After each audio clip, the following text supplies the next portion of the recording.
अस्सलाम वालेकुम एवरीवन। मेरा नाम उसामा रियाज़ है और आप सब गूगल्स लाइसियम का सेशन अटेंड कर रहे हैं। आज हमने अनाउंस किया था कि हम 3 फ्री क्लासेस जो है वो सबके साथ शेयर करेंगे। और आज हमारी पहली फ्री क्लास है। क्या आप सबको मेरी आवाज़ बिल्कुल ठीक आ रही है? काइंडली चैट के अंदर सब लोग बता दें। आवाज़ बिल्कुल ठीक आ रही है सबको?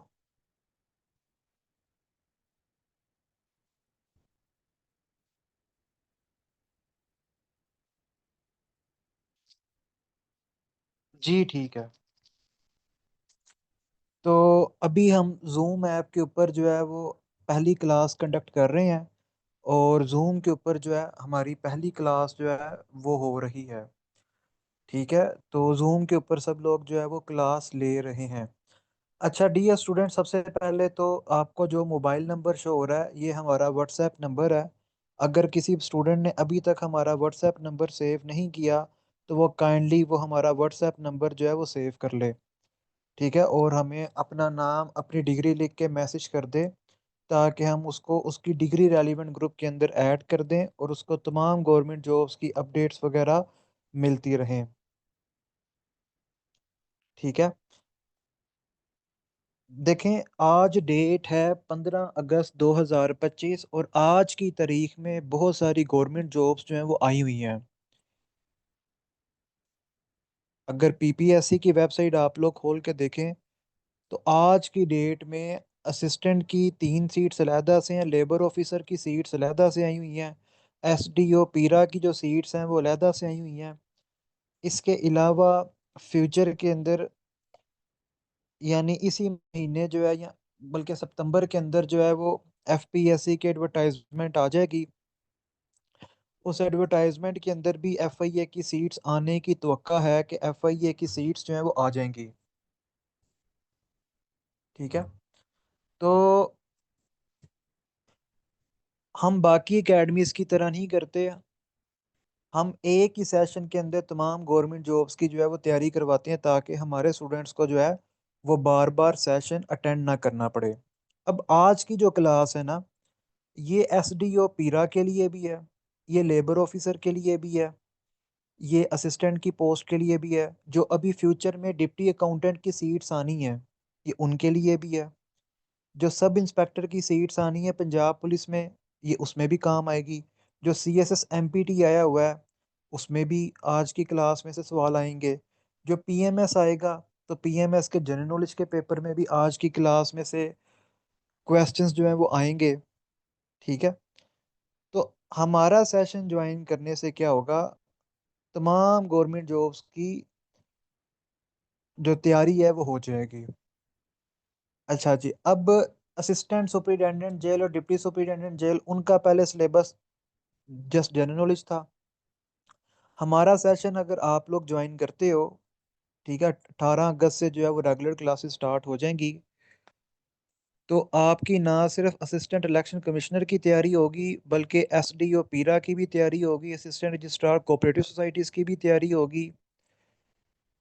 इसके अलावा जो असिस्टेंट सुपरिटेंडेंट जेल है, डिप्टी सुपरिटेंडेंट जेल है, लेबर ऑफिसर की जो जॉब्स हैं, असिस्टेंट की जॉब्स हैं, जितनी भी एफपीएससी पीपीएससी की वन पेपर जॉब्स हैं या इंग्लिश एसए की भी, इंग्लिश एसए की भी तैयारी हम करवाएंगे, इंग्लिश एसए के भी लेक्चर्स होंगे। और जितने भी इन पोस्ट में लॉज वगैरह हैं, एक्ट्स वगैरह हैं, उन सब की तैयारी जो है वो आप लोगों को करवाई जाएगी। ठीक है। तो आप सबको जो है उन सब की तैयारी, लॉज वगैरह जितने भी एक्ट्स वगैरह हैं, ठीक है, उनकी तैयारी जो है वो करवाई जाएगी।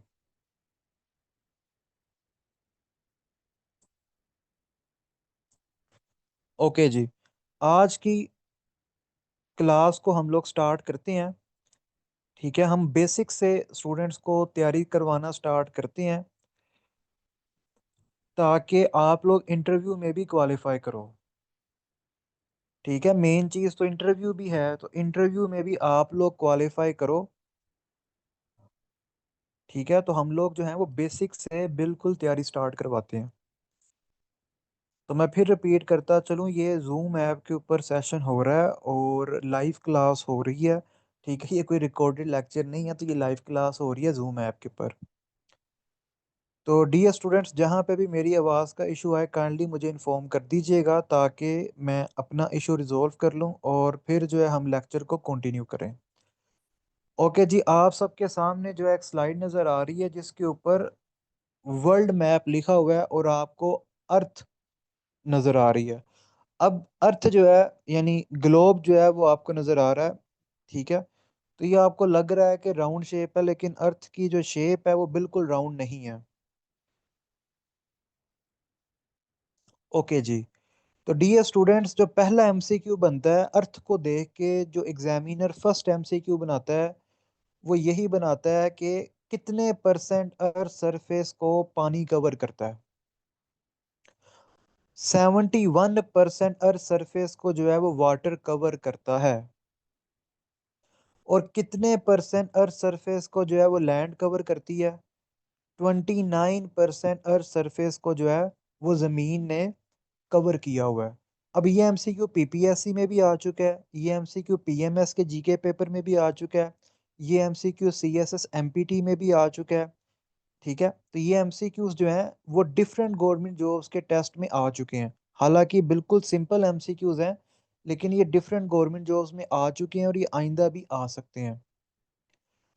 अच्छा जी, अगला एमसीक्यू, वर्ल्ड।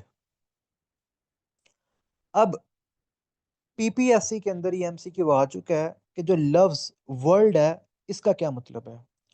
तो जो वर्ड वर्ल्ड है इसका मतलब है एज ऑफ मैन। ठीक है, ये दो लफ्जों से बना हुआ है।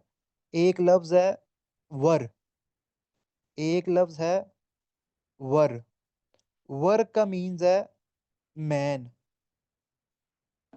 वर का मतलब है मैन। और दूसरा जो वर्ड है वो है एल्ड, इसका मतलब है एज। तो लफ्ज वर्ल्ड का मतलब है age of man. Age of man जो है वो लफ्ज वर्ल्ड का मतलब है। फिर पेपर में सवाल आता है कि दुनिया में कितने कॉन्टिनेंट्स हैं। ये भी पेपर्स में काफी दफा क्वेश्चन आ चुका है। तो दुनिया में 7 कॉन्टिनेंट्स है। ठीक है, कितने कॉन्टिनेंट्स हैं? 7। यानी जमीन जो अर्थ के 29% सरफेस को कवर करती है, उसको हमने अपनी आसानी के लिए 7 कॉन्टिनेंट्स में तकसीम किया हुआ है। 7 कॉन्टिनेंट्स में हमने डिवाइड किया हुआ है।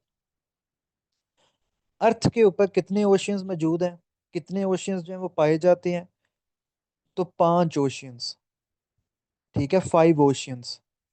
कितनी कंट्रीज पाई जाती हैं? 195 कंट्रीज। अच्छा, इसके अलावा दुनिया में डिफरेंट इलाकों में डिफरेंट ऑर्गेनाइजेशंस भी पाई जाती हैं। हर ऑर्गेनाइजेशन का अपना अपना एक मकसद है, अपना अपना एक पर्पस है। ठीक है, तो डिफरेंट ऑर्गेनाइजेशंस जो है वो पाई जाती हैं। कोई इकोनॉमी से रिलेटेड है, कोई मिलिट्री अलाइंस है, कोई ट्रेड अलाइंस है, कोई वैसी रीजनल ऑर्गेनाइजेशंस है। ठीक है, तो डिफरेंट ऑर्गेनाइजेशंस जो हैं वो दुनिया के अंदर जो है वो पाई जाती हैं। उसके बाद आगे चलते हैं। लफ्ज स्टेट। देखें, कंट्री नाम की कोई चीज़ एग्जिस्ट नहीं करती। अगर देखा जाए तो ऑफिशियली कंट्री नाम की कोई चीज़ नहीं होती। जो ऑफिशियल टर्म है, जो ऑफिशियल वर्ड है, वो स्टेट है। जो स्टेट का वर्ड है वो ऑफिशियली यूज होता है। ठीक है, एक कंट्री दूसरी कंट्री को स्टेट कह के मुखातिब करती है, एक कंट्री दूसरी कंट्री को स्टेट कह के बुलाती है। ठीक है, तो कंट्री जो है ना, एक कोई फॉर्मल वर्ड नहीं है, एक अनऑफिशियल वर्ड है कंट्री। ठीक है, कुछ मुल्कों के अंदर कंट्री का लफ्ज इस्तेमाल होता है देही इलाकों के लिए। कुछ कंट्रीज के अंदर, जिस तरह फ्रांस के अंदर एक ज़माने में कंट्री का वर्ड इस्तेमाल होता था डिस्ट्रिक्ट के लिए। ठीक है, ज़िले के लिए यूज़ होता था। ठीक है, तो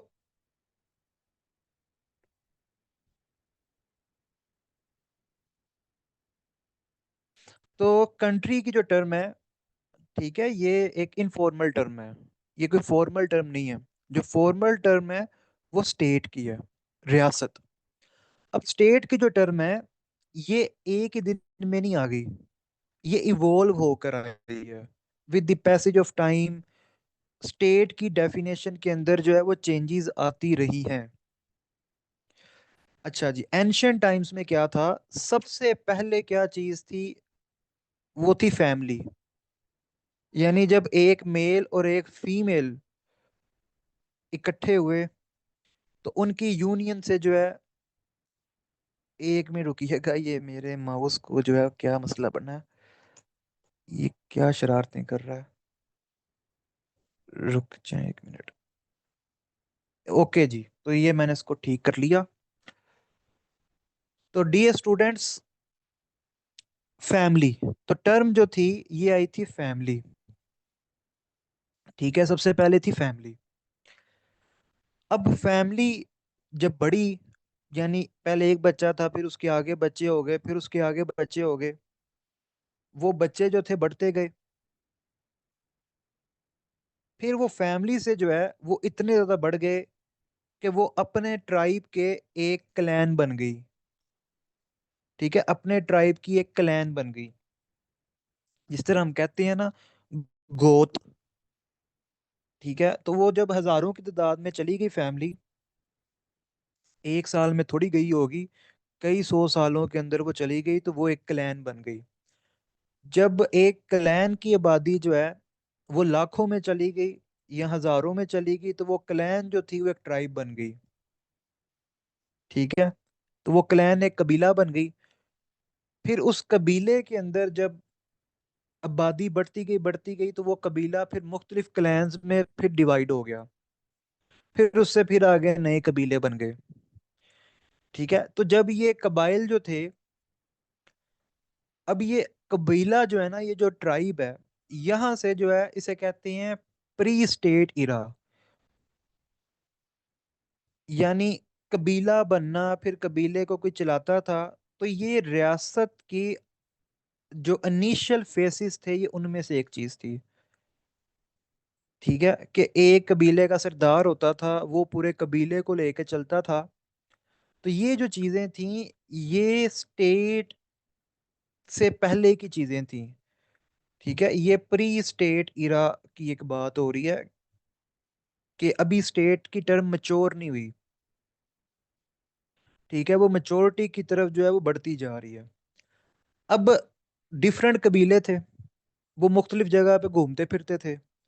कुछ कबीलों ने एक ही जगह पे बसेरा कर लिया, उन्होंने पक्का बसेरा कर लिया कि हमने इधर से हिलना नहीं है, वो पक्के उधर ही बैठ गए।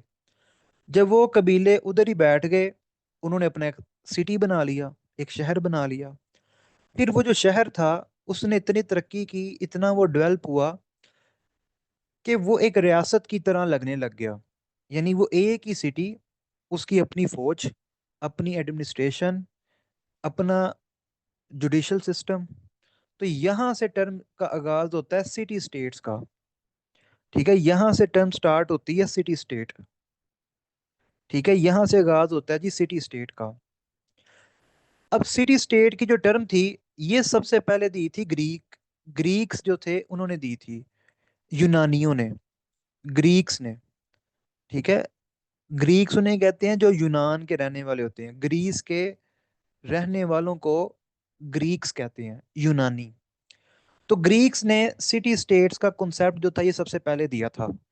और यूनानियों के जो ये सिटी स्टेट्स थे, यूनानियों के जो एक ही शहर के ऊपर मुश्तमिल ये जो रियासतें थी, हर रियासत का अपना अपना निज़ाम था। जिस तरह एथेंस, वहाँ का सिस्टम और था, स्पार्टा का सिस्टम और था। एथेंस के अंदर डेमोक्रेटिक सिस्टम था, एथेंस के अंदर डायरेक्ट डेमोक्रेसी थी। अब डायरेक्ट डेमोक्रेसी क्या होती है, कि एक शहर के लोग जो थे वो एक जगह पे इकट्ठे हो जाते थे, और वो सारे के सारे लोग मिल के अपनी सिटी स्टेट के फैसले किया करते थे, कि हमने अपनी सिटी स्टेट को जो है वो कैसे चलाना है, अपनी सिटी स्टेट को जो है वो कैसे रन करना है। ठीक है, वो तमाम लोग एक ही जगह पे बैठ जाया करते थे, और सबकी राय जो थी वो बराबर थी, सबकी जो राय थी वो इक्वल थी, कोई बड़ा छोटा नहीं था, सबकी इंपॉर्टेंस सेम थी। ऑन द अदर हैंड हमारे पास दूसरा जो ग्रीक सिटी है वो स्पार्टाक है। स्पार्टा के अंदर बादशाहत थी, स्पार्टा के अंदर मुनारकी थी, बादशाहत थी। वहां पे वन मैन शो था, वहां पे जो बादशाह जो भी चाहता था वो करता था। ठीक है, तो स्पार्टा भी एक ग्रीक सिटी स्टेट थी, लेकिन वहां पे और तरह का निज़ाम था। तो यूनान के मुख्तलिफ शहरों में मुख्तलिफ तरह के जो निज़ाम जो थे वो पाए जाते थे। ठीक है, कोई एक सेम पैटर्न से वो नहीं थे चल रहे, वो डिफरेंट निज़ाम जो थे वो वहाँ पे हर सिटी स्टेट में एक डिफरेंट सिस्टम था। अच्छा जी, अब इटली का आपने नाम सुना होगा, इटली का कैपिटल है रोम। रोम का आप सबने सुना होगा। जिस तरह यूनान के सिटी स्टेट थे ना, इसी तरह ही रोम एक सिटी स्टेट बना। अब रोम जब सिटी स्टेट बना तो इसने अपने आसपास के शहरों के ऊपर कब्जा करना स्टार्ट कर दिया। ठीक है, अपने आसपास जितने भी सिटीज थे, जितने भी इलाके थे, उनके ऊपर कब्जा करना स्टार्ट कर दिया। और कब्जा करते करते रोम ने इतना ज्यादा कब्जा कर लिया, इतने ज्यादा इलाकों के ऊपर कब्जा कर लिया कि वो 3 कॉन्टिनेंट्स के इलाकों के ऊपर कब्जा करके बैठ गया। यानी यूरोप का जो जनूबी हिस्सा था, यूरोप का जो साउदर्न पार्ट था, जो मेडिटेरेनियन सी के साथ लगता था, उसके ऊपर भी रोम ने कब्जा कर लिया। वेस्टर्न एशिया, यानी एशिया कॉन्टिनेंट का जो रीजन है वेस्टर्न एशिया, उसके इलाकों के ऊपर भी रोम ने कब्जा कर लिया। इसके अलावा जो अफ्रीका कॉन्टिनेंट है उसका जो शुमाली हिस्सा है, जिसे नॉर्थ अफ्रीका कहते हैं मेडिटेरेनियन सी के साथ साथ, उसके ऊपर भी रोम ने कब्जा कर लिया। तो यूरोप, एशिया और अफ्रीका, 3 कॉन्टिनेंट्स के इलाकों के ऊपर जब रोम ने कब्जा किया, तो इतना बड़ा रोम बन गया। तो यहाँ से इब्तदा होती है एम्पायर की। ठीक है, यहाँ से आगाज होता है एम्पायर्स का। तो यहाँ पे हमें मिलती है रोमन एम्पायर। ठीक है, हमें देखने को मिलती है जी यहाँ पे रोमन एम्पायर। तो यहाँ से स्टार्ट होती हैं एम्पायर्स। जब हजारों लाखों मुरब्बा मील, मुरब्बा किलोमीटर इलाकों के ऊपर कब्जा होना स्टार्ट हो गया और नई नई रियासतें जो थी वो बन रही थी, और वो इतने बड़े इलाकों के ऊपर कब्जा कर रही थी, तो यहाँ पे एम्पायर्स का कॉन्सेप्ट आ गया। अब रोमन एम्पायर के बाद हमने देखा कि उमैया कैलिफेट थी, अब्बासी कैलिफेट थी, फिर ब्रिटिश एम्पायर आ गई, फिर फ्रेंच एम्पायर आ गई, फिर स्पेनिश एम्पायर आ गई, फिर जो थी चाइनीज एम्पायर्स थी, इसके अलावा मंगोल एम्पायर थी। तो रोमन एम्पायर से आगाज हुआ और फिर हिस्ट्री ने देखा कि डिफरेंट एम्पायर्स जो थी उन्होंने दुनिया के ऊपर हुक्मरानी की। अभी भी स्टेट की किसी ने एग्जैक्ट डेफिनेशन सेट नहीं की कि स्टेट की डेफिनेशन क्या होगी। अभी भी स्टेट की डेफिनेशन सेट नहीं थी हुई। अब स्टेट की डेफिनेशन जो है वो सेट करने की तरफ अभी हम बढ़ते हैं। एम्पायर्स के बाद जो अगला कॉन्सेप्ट आया दुनिया के अंदर, वो था नेशन स्टेट सिस्टम का। ठीक है, जो नेक्स्ट कॉन्सेप्ट आया दुनिया में वो था नेशन स्टेट सिस्टम का। ठीक है, अगला कॉन्सेप्ट आ गया नेशन स्टेट सिस्टम का। ओके जी, अब नेशन स्टेट सिस्टम की बात करते हैं। नेशन स्टेट सिस्टम का जो कॉन्सेप्ट आया था ये 30 इयर्स वार के बाद आया था।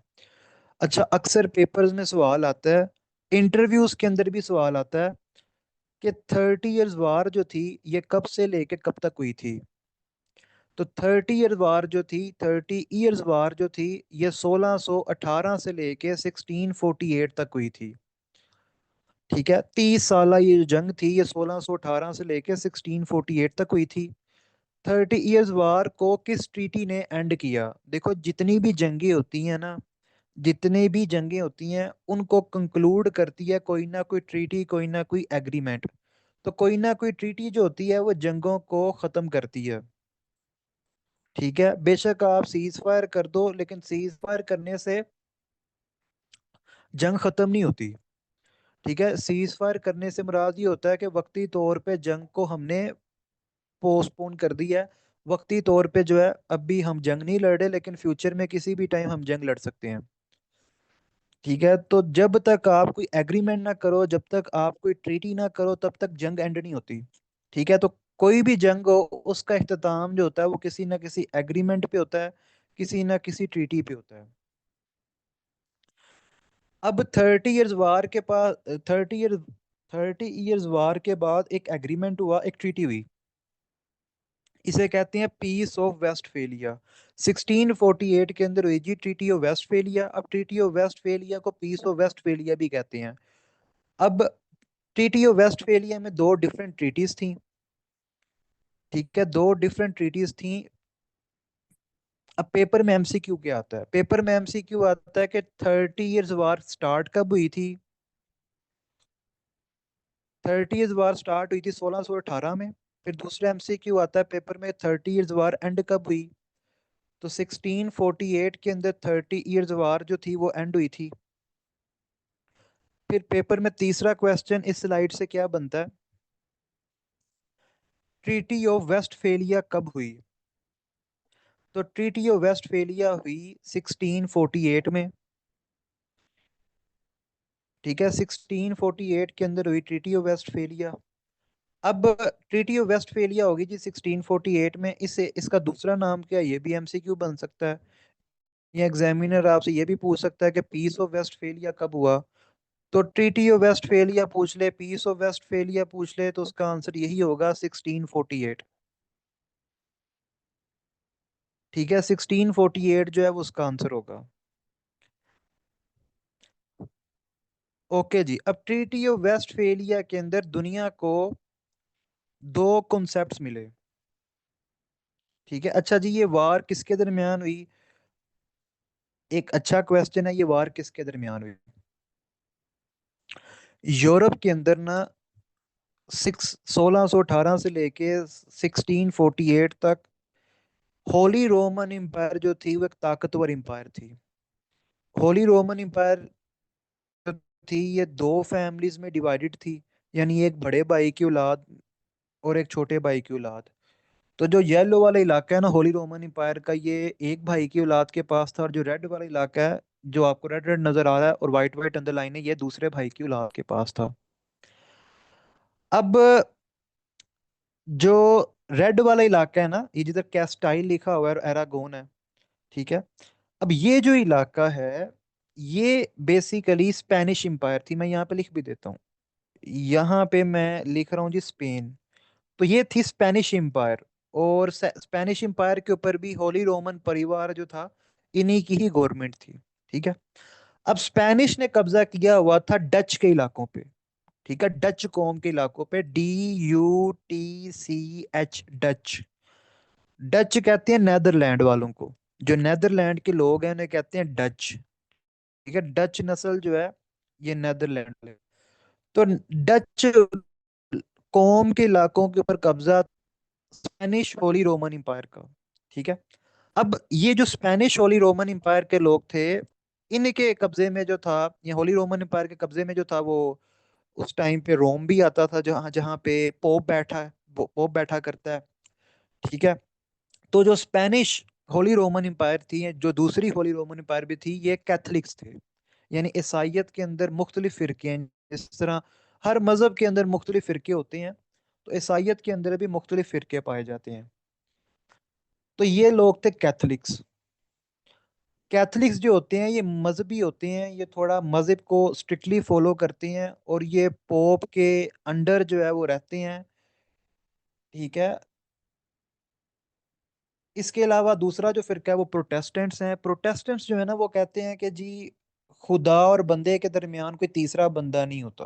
ठीक है, प्रोटेस्टेंट कहते हैं कि खुदा और उसका जो बंदा है, ठीक है, वो उसका खुदा का अपने बंदे के साथ डायरेक्ट राब्ता है। ठीक है, जो कैथलिक्स हैं वो कहते हैं कि नहीं, खुदा का अपने बंदे के साथ जो राब्ता है ना वो पोप और पादरियों के जरिए है। यानी पोप, ठीक है, बिशप्स, इनके जरिए जो है वो खुदा का बंदे के साथ राब्ता, यानी खुदा और बंदे के दरमियान जो है ना ये तीसरे लोग आ जाते हैं। ठीक है, ये कैथलिक्स हैं। तो प्रोटेस्टेंट जो है वो इतने मजहबी भी नहीं है, इतने कट्टर भी नहीं है मजहब को लेके।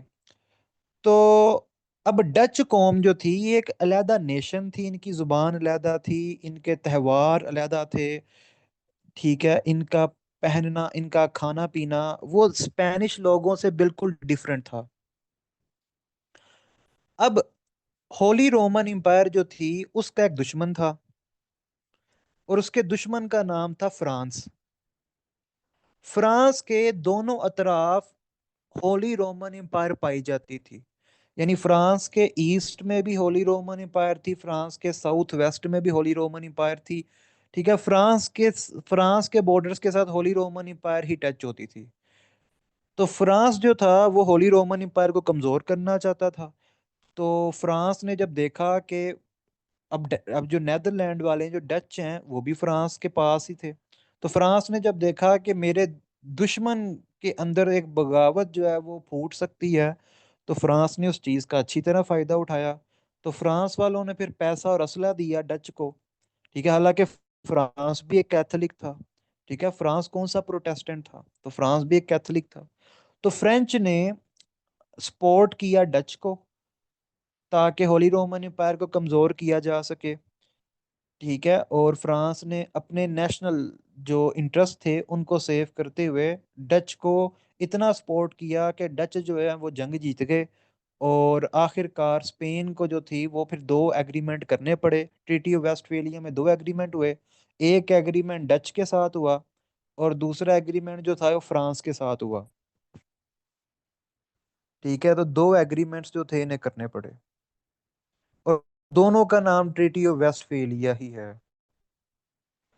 अब ट्रीटी ऑफ वेस्टफेलिया जो 1648 में हुई थी, इस ट्रीटी से हमें क्या मिलता है, यानी इस ट्रीटी से क्या चीज जो है, ट्रीटी ऑफ वेस्टफेलिया जो 1648 के अंदर हुई थी, इस ट्रीटी से निकलता क्या है, यानी दुनिया को क्या फायदा हुआ, दुनिया को क्या चीज जो थी वो नहीं मिली। इस ट्रीटी में से दो कॉन्सेप्ट्स जो थे वो दुनिया को मिले। एक स्टेट सोवरेनिटी का कॉन्सेप्ट मिला। स्टेट सोवरेनिटी कहते हैं कि हर रियासत जो है वो खुद मुख्तार है, हर रियासत जो है वो अपने फैसले खुद कर सकती है। हर रियासत का हर रियासत जो है ना वो इतनी आज़ाद है कि कोई और स्टेट उसे डिक्टेट नहीं कर सकती। कोई और स्टेट जो है उसे नहीं कह सकती कि तुमने ये करना है, ये नहीं करना। दूसरा कॉन्सेप्ट निकला नेशनल सोवरेनिटी का, यानी हर मुल्क के अंदर जो नेशन पाई जाती है वो इतनी खुद मुख्तार है कि वो अपने डिसीजंस खुद ले सकती है, वो अपने फैसले जो है वो खुद कर सकती है। ठीक है, तो हर नेशन जो है, ठीक है, वो सोवरन है। हर नेशन अपने मुल्क का निज़ाम जो है वो खुद चला सकती है। ठीक है, हर नेशन जो है वो सोवरन है। अब यही जो नेशनल सोवरेनिटी है ये आज के दौर में 2025 में पॉपुलर सोवरेनिटी कहलाती है। ठीक है, अब इसे नेशनल सोवरेनिटी नहीं कहते, अब इसे पॉपुलर सोवरेनिटी कहते हैं, क्योंकि नेशनैलिटी का कॉन्सेप्ट भी जो है वो चेंज हो चुका है। पहले नेशनैलिटी का कॉन्सेप्ट ये होता था कि एक ही इलाके के अंदर एक ही तरह के लोग रहते हैं, एक इलाके के अंदर जो लोग रहते हैं वो एक ही जुबान बोलते हैं, उनका जो कल्चर है, उनका खाने पीने पहनने का बोलने का तमाम तरीके सेम है। लेकिन अब जो है वो सेम नहीं रहे। अब फॉर एग्जांपल यूएसए की बात कर लेते हैं, यूएसए के अंदर आपको एक ही जुबान बोलने वाले लोग नहीं मिलते, मुख्तलिफ जुबानें बोलने वाले लोग जो हैं वो मिलते हैं। तो अब फिर दुनिया ने नेशनल सोवेरेनिटी का जो कॉन्सेप्ट था इसको चेंज करके कर दिया पॉपुलर सोवेरेनिटी। यानी हमारी जो आबादी होगी, हमारी जो पॉपुलेशन होगी वो डिसाइड करेगी कि हमारे मुल्क का निज़ाम जो है वो कैसे चलना है। ठीक है, मुल्क का निज़ाम जो है वो कैसे चलाया जाएगा, तो ये पॉपुलेशन जो है वो डिसाइड करेगी। ठीक है, यहाँ तक सबको कॉन्सेप्ट ये क्लियर हुआ। बाकी जो मेन मेन एमसीक्यू थे वो तो मैंने आपको साथ साथ बताए थे। बाकी जो कॉन्सेप्चुअल चीजें थी वो सबको क्लियर हुई यहाँ तक।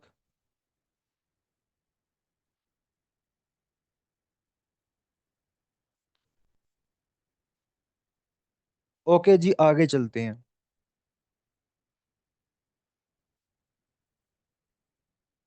अब नेशन स्टेट सिस्टम के बाद अगली जो चीज आती है वो आती है डेफिनेशन सेट करना। देखो, नेशन स्टेट सिस्टम का कॉन्सेप्ट तो आ गया, नेशन स्टेट सिस्टम का कॉन्सेप्ट तो आ गया, लेकिन अभी भी कोई डेफिनेशन नहीं थी है कि कोई भी एक फिक्स डेफिनेशन जो थी वो एग्जिस्ट नहीं थी करती। ठीक है, अच्छा, स्टेट और नेशनल सॉवरेनिटी में क्या फर्क है? देखो, इसमें मेन फर्क ये है कि स्टेट, जब हम स्टेट सॉवरेनिटी की बात करते हैं तो हम कहते हैं कि पूरी की पूरी रियासत की बात हो रही है, कि पूरी की पूरी जो स्टेट है वो एक खुद मुख्तार है, वो एक आज़ाद है, उसके मामलात में कोई और स्टेट जो है वो इंटरफेयर नहीं करेगी। जब हम नेशनल सॉवरेनिटी की बात करते हैं तो हम कहते हैं कि एक स्टेट को जस्ट उसी के लोग जो है वो गवर्न कर सकते हैं, उसी के लोगों यानी तमाम पॉपुलेशन का हक है, तमाम नेशनैलिटी का हक है। ठीक है, कोई खास लोगों का हक नहीं है, चंद लोगों का हक नहीं है, सबका हक है। ठीक है, लेकिन वो जो हक है वो लिमिटेड है उस नेशन तक। ठीक है, बाकियों तक नहीं। अब पाकिस्तान के अंदर आपने देखा होगा कि डिफरेंट नेशनैलिटीज के लोग रहते हैं, लेकिन वोट डालने का हक किसको मिलता है? सिर्फ उसी को मिलता है जिसके पास पाकिस्तान की नेशनैलिटी होती है। हालांकि पाकिस्तान में फॉरेनर्स भी रहते हैं, तो वो वोट नहीं डाल सकते। ठीक है, तो रहते तो फॉरेनर्स भी हैं, लेकिन वो तो नहीं वोट डालते इलेक्शंस में। ठीक है, तो अब आई होप के सबाहत आपको आपके सवाल का जवाब जो है वो मिल गया होगा।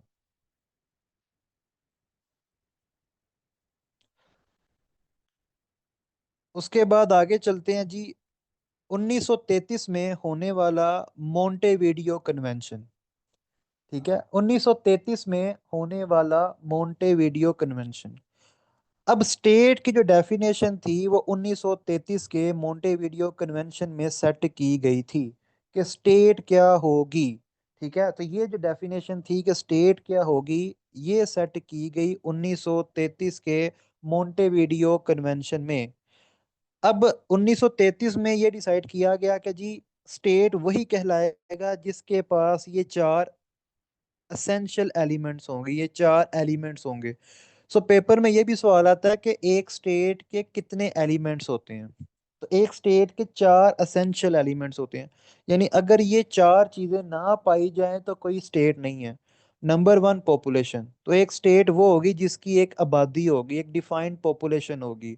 ये नहीं है कि आज आबादी है, 6 महीने बाद आबादी गायब हो जाए। नहीं, एक पॉपुलेशन होगी, एक डिफाइंड पॉपुलेशन होगी। हाँ, 19-20 का फर्क हो सकता है, लोग मर सकते हैं, नए लोग पैदा हो सकते हैं, लेकिन ये है कि वहां पे पॉपुलेशन होगी। दूसरी चीज है उनकी डिफाइंड टेरिटरी होगी, यानी एक फिक्स टेरिटरी होगी। हाँ, कोई एग्रीमेंट करके, कोई ट्रीटी करके आप अपनी टेरिटरी को बढ़ा सकते हो, कम कर सकते हो, नई टेरिटरी खरीद सकते हो, अपनी टेरिटरी बेच सकते हो, लेकिन आपकी एक डिफाइंड टेरिटरी होगी।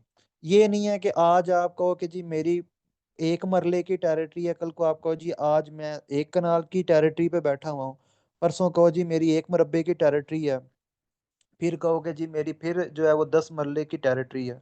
ठीक है, तो एक डिफाइंड टेरिटरी भी होगी, एक डिफाइंड टेरिटरी का होना भी जरूरी है। ठीक है, अभी आपको स्लाइड जो है वो शो हो जाती है, जस्ट 1 मिनट रुकिएगा, आपको स्लाइड जो है शो हो जाती है।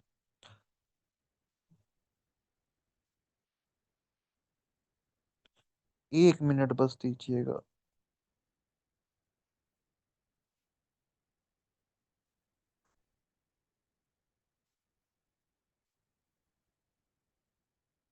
ओके जी, तो एक डिफाइंड टेरिटरी होगी, फिर स्टेट वही होगी जो सोवरन हो, जो अपने फैसले खुद ले सके, जिसके पास इतनी एबिलिटी हो कि वो अपने डिसीजंस खुद ले सके, उसको कोई डिक्टेट ना कर सके। ठीक है, वो अपने तमाम मामलात में खुद मुख्तार हो, अपने तमाम मामलात में आज़ाद हो। चौथी चीज़ होगी एक स्टेट की एक गवर्नमेंट भी होगी। अब गवर्नमेंट से मुराद है निज़ाम हुकूमत, यानी complete structure of administration, complete structure of government. ठीक है, तो गवर्नमेंट से मुराद है पूरे का पूरा निज़ाम हुकूमत। ठीक है, तो एक पूरे का पूरा निज़ाम हुकूमत भी होगा, तो फिर आप स्टेट की डेफिनेशन के ऊपर पूरा उतरते हैं। अब इसी स्लाइड में से कुछ और क्वेश्चंस भी बनते हैं जो पेपर्स के अंदर आ चुके हैं और फ्यूचर के अंदर भी आ सकते हैं। मोंटेविडियो, मोंटेविडियो जो है इसका सवाल आ सकता है कि मोंटेविडियो जो है वो किसका कैपिटल है? तो मोंटेविडियो जो है ये यूरुग्वे का कैपिटल है। ठीक है, यूरुग्वे कंट्री है, उसका कैपिटल सिटी है मोंटेविडियो। तो ये पेपर के अंदर आ चुका है। अब यूरुग्वाय से रिलेटेड कुछ और क्वेश्चंस भी बन सकते हैं, यूरुग्वाय से रिलेटेड कुछ और क्वेश्चंस भी हम लोग देखते हैं। ठीक है, यूरुग्वाय जो है ये कहाँ पे है, ये किस कॉन्टिनेंट में मौजूद है? तो यूरुग्वाय जो है ये साउथ अमेरिका कॉन्टिनेंट में मौजूद है। ठीक है, तो यूरुग्वाय कहाँ पे मौजूद है? साउथ अमेरिका कॉन्टिनेंट में। फिर अक्सर पेपर्स में ये सवाल देखने को मिला है कि फर्स्ट दुनिया का पहला फुटबॉल वर्ल्ड कप जो था वो कब हुआ था? तो दुनिया का जो पहला फुटबॉल वर्ल्ड कप जो था वो 1930 में हुआ था। दुनिया का पहला फुटबॉल वर्ल्ड कप कहाँ पे हुआ था? तो ये यूरुग्वाय में हुआ था। ठीक है, दुनिया का पहला फुटबॉल वर्ल्ड कप यूरुग्वाय में हुआ था, 1930 में हुआ था। दुनिया का पहला फुटबॉल वर्ल्ड कप जीता किसने? तो वो यूरुग्वाय ने ही जीता था। यूरुग्वाय ने अब तक दो फुटबॉल वर्ल्ड कप जीते हैं। एक 1930 का फुटबॉल वर्ल्ड कप जीता है और एक 1950 का फुटबॉल वर्ल्ड कप जीता है। आखिरी फुटबॉल वर्ल्ड कप कहाँ पे हुआ? आखिरी फुटबॉल वर्ल्ड कप 2022 में हुआ। ठीक है, 2022 में हुआ आखिरी फुटबॉल वर्ल्ड कप। अब 2022 में जो आखिरी फुटबॉल वर्ल्ड कप हुआ वो कहाँ पे हुआ? वो कतर में हुआ। ठीक है, कतर ने उसे होस्ट किया। अब कतर ने उसे होस्ट किया तो जीता कौन? तो वो फुटबॉल वर्ल्ड कप जीता अर्जेंटीना। अच्छा, अब फाइनल मैच में दो टीम्स होंगी ना, तो अर्जेंटीना तो जीत गया, दूसरी टीम कौन सी थी? दूसरी टीम थी फ्रांस। ठीक है, दुनिया में सबसे ज्यादा फुटबॉल वर्ल्ड कप्स किसने जीते हैं? दुनिया में सबसे ज्यादा फुटबॉल वर्ल्ड कप्स जो हैं वो ब्राजील ने जीते हैं। ब्राजील ने 5 फुटबॉल वर्ल्ड कप्स जीते हैं। ब्राजील के बाद आते हैं इटली और जर्मनी। इटली और जर्मनी ने 4 4 फुटबॉल वर्ल्ड कप्स जीते हैं। ठीक है, फिर उसके बाद आता है जी अर्जेंटीना। अर्जेंटीना ने 3 फुटबॉल वर्ल्ड कप्स जीते हैं। ठीक है, उसके बाद आता है यूरुग्वाय। यूरुग्वाय ने 2 फुटबॉल वर्ल्ड कप जीते हैं। फिर एक फुटबॉल वर्ल्ड कप जो है वो इंग्लैंड ने जीता है। और sorry, 2 football world cup France ने भी जीते हैं। ठीक है, 2 फुटबॉल वर्ल्ड कप फ्रांस ने भी जीते हैं। फिर एक फुटबॉल वर्ल्ड कप इंग्लैंड ने जीता है। एक फुटबॉल वर्ल्ड कप स्पेन ने जीता हुआ है। ठीक है, तो कितने फुटबॉल वर्ल्ड कप्स हो गए टोटल?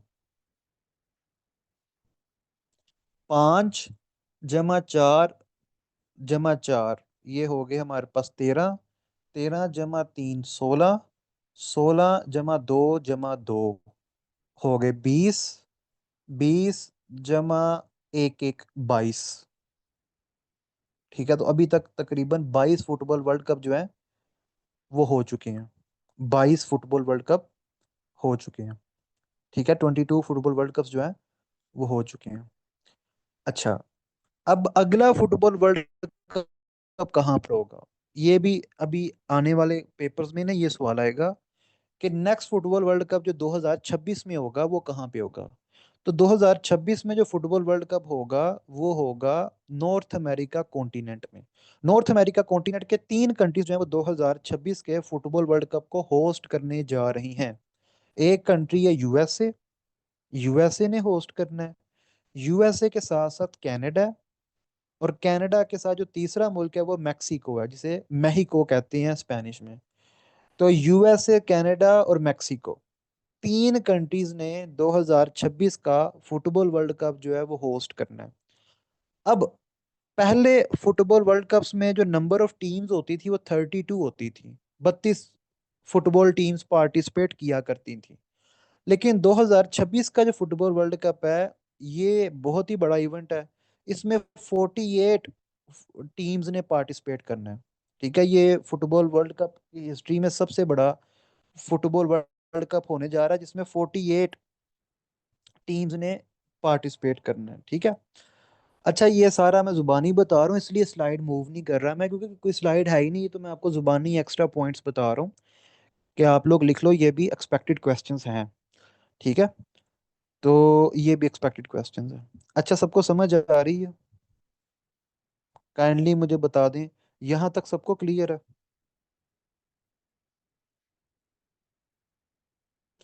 पहले फुटबॉल टीम्स होती थी 32। ठीक है, जो लोग मेरी पहली दफा जिंदगी में क्लास ले रहे हैं उनको क्लियर है? सर नेट इशू है बहुत। ये नेट इशू मेरी तरफ है या आपकी तरफ है? अब मुझे नहीं पता कि अगर सबको क्लियर है तो इसका मतलब है कि मेरी तरफ नेट इशू नहीं है।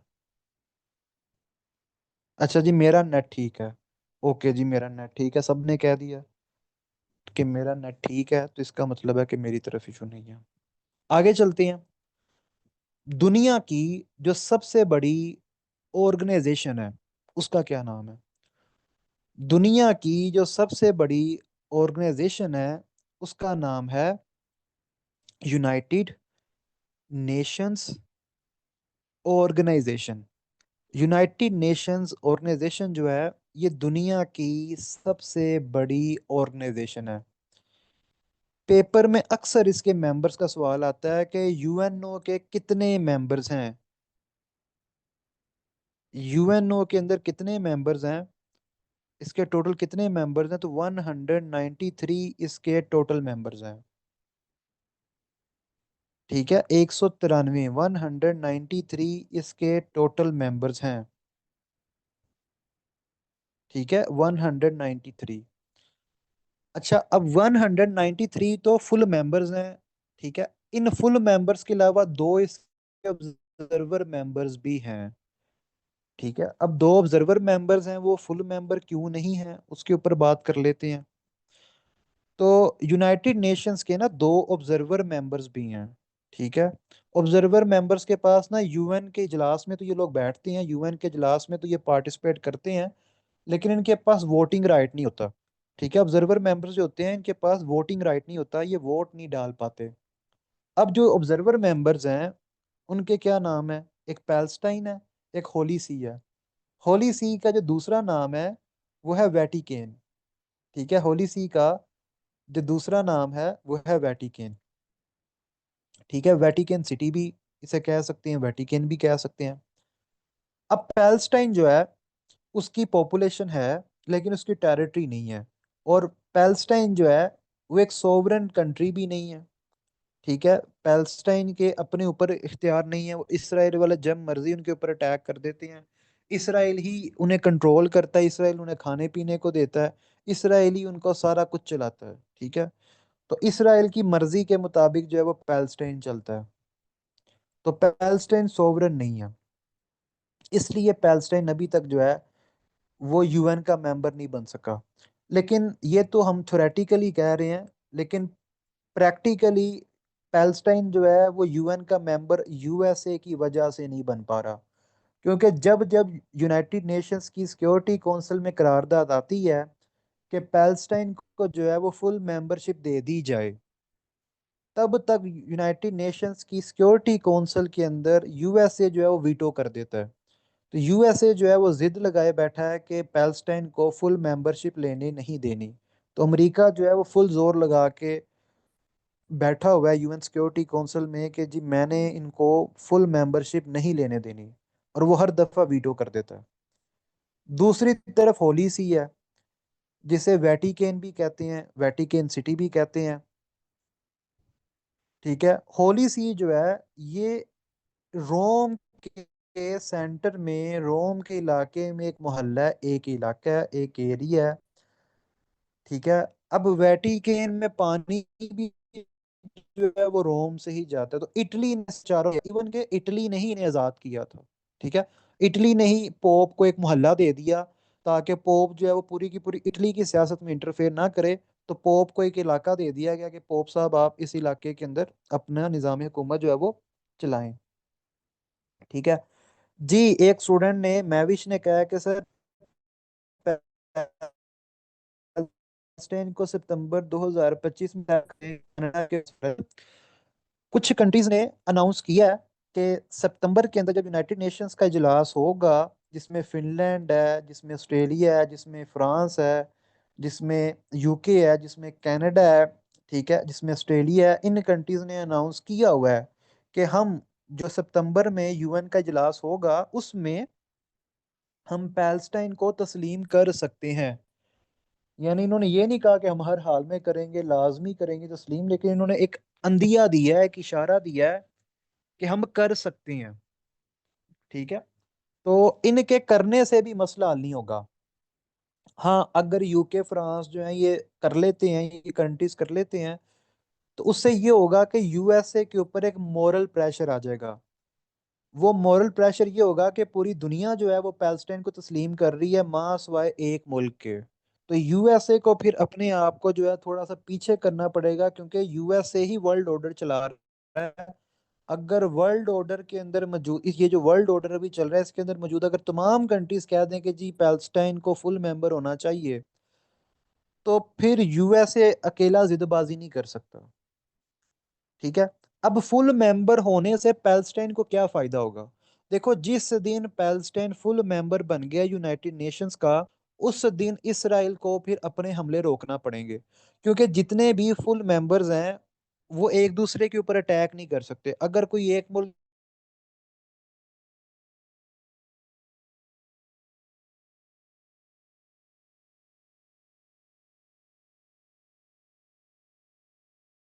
रोकना, अगर कोई जंग हो भी जाए तो उसको कम करना, फिर उसको रोकने के लिए, उस जंग में कमी लाने के लिए पाबंदियां भी लगाते हैं।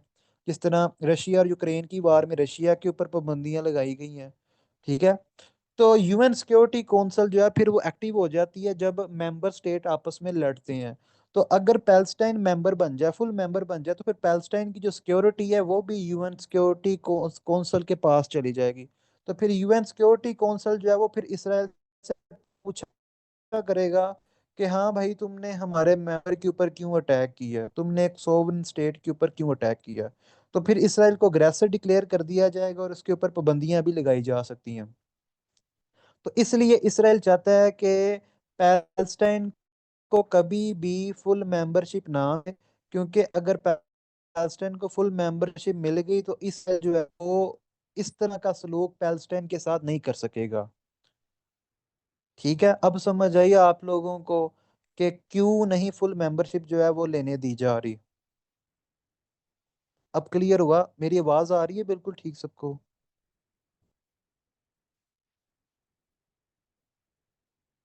मेरी आवाज आ रही है आप सबको? जी ठीक है। ओके जी। एक मिनट रुकिएगा डियर स्टूडेंट्स, एक मिनट रुकिएगा, मैं अगली स्लाइड करता हूँ, एक मिनट रुकिएगा।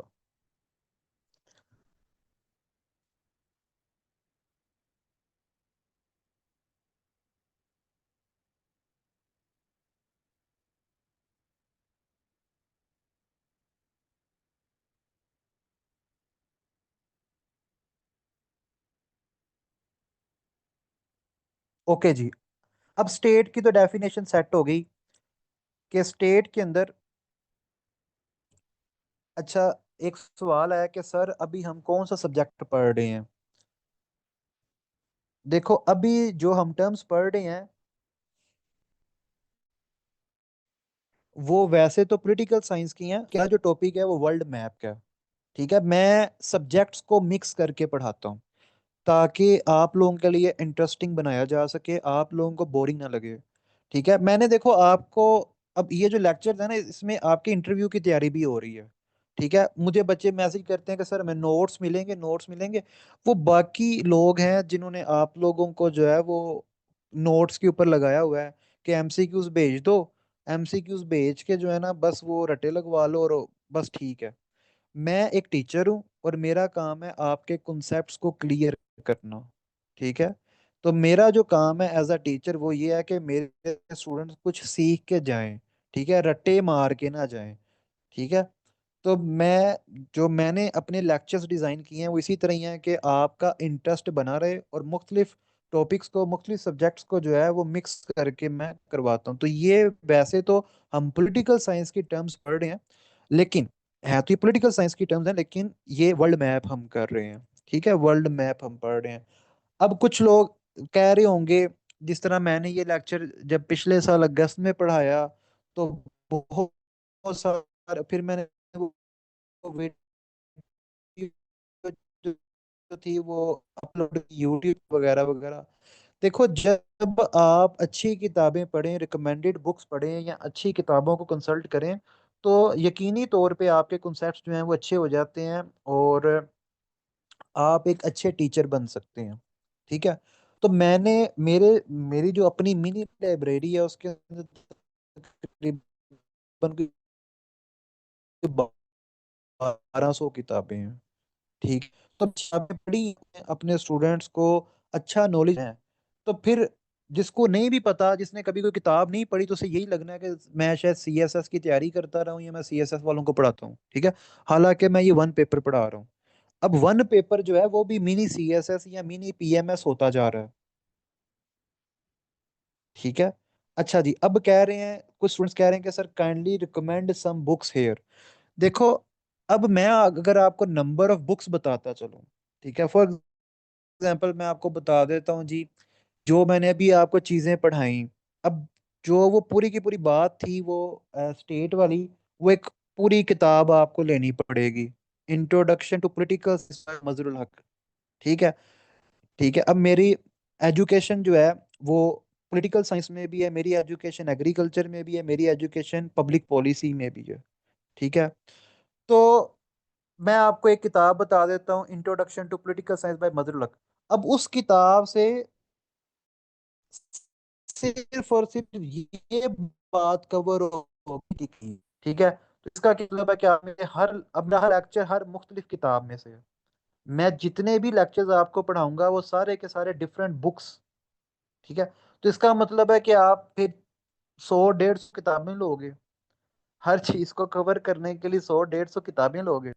तो इतना टाइम है अगर किसी के पास, तो मैं आप बैच ज्वाइन करो, हर लेक्चर के अंदर मैं आपको बता दूंगा। मैं बताया कि अभी जो मैंने आपको पढ़ाया है, ये आपको मिल जाएगा introduction to political science by Mazharul Haque book से, ठीक है। लेकिन उस किताब में से सिर्फ यही चीज काम की थी, आपके मतलब की सिर्फ यही चीज थी जो मैंने बता दी है। अगर इतनी सी चीज के लिए आपने पूरी किताब लेनी है तो आप ले लो, ठीक है। तो वो बुक का नाम मैंने आपको बता दिया। अच्छा जी, अब आगे चलते हैं।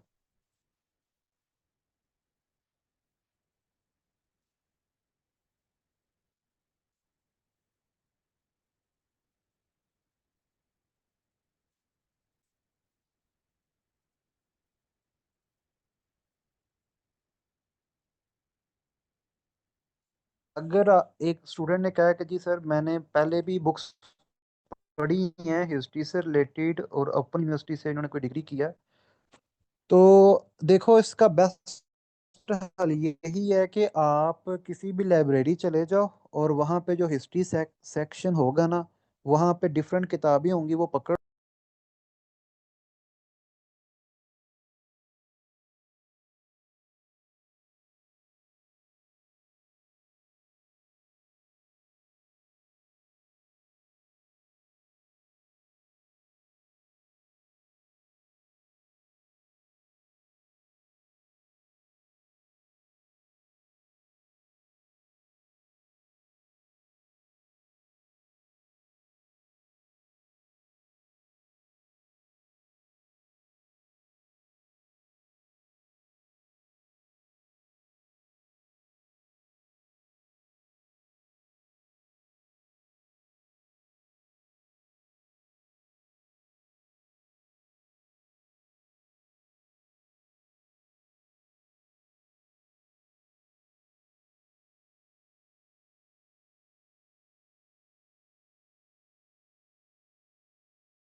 एक मिनट रुकिएगा, एक मिनट रुकिएगा,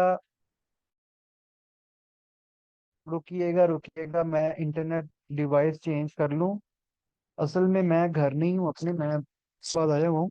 तो एक मिनट रुकिएगा। यहाँ पे जो है ना, जिस होटल में मेरा स्टे है, यहाँ पे इनके इंटरनेट कुछ हुआ है, तो मैं अपनी डिवाइस जो है ना वो कनेक्ट कर रही हूँ। रुक जाइएगा एक मिनट। ठीक है, मैं अपनी डिवाइस जो है वो कनेक्ट करने लगा हूँ। तो अभी ठीक हो जाता है इंटरनेट का मसला।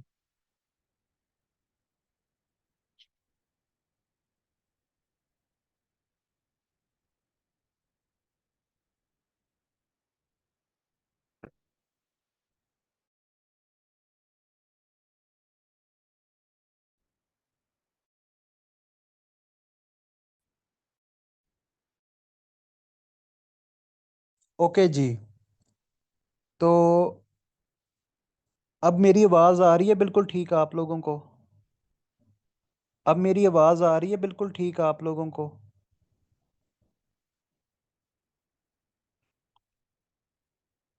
बिल्कुल ठीक आवाज आ रही है मेरी?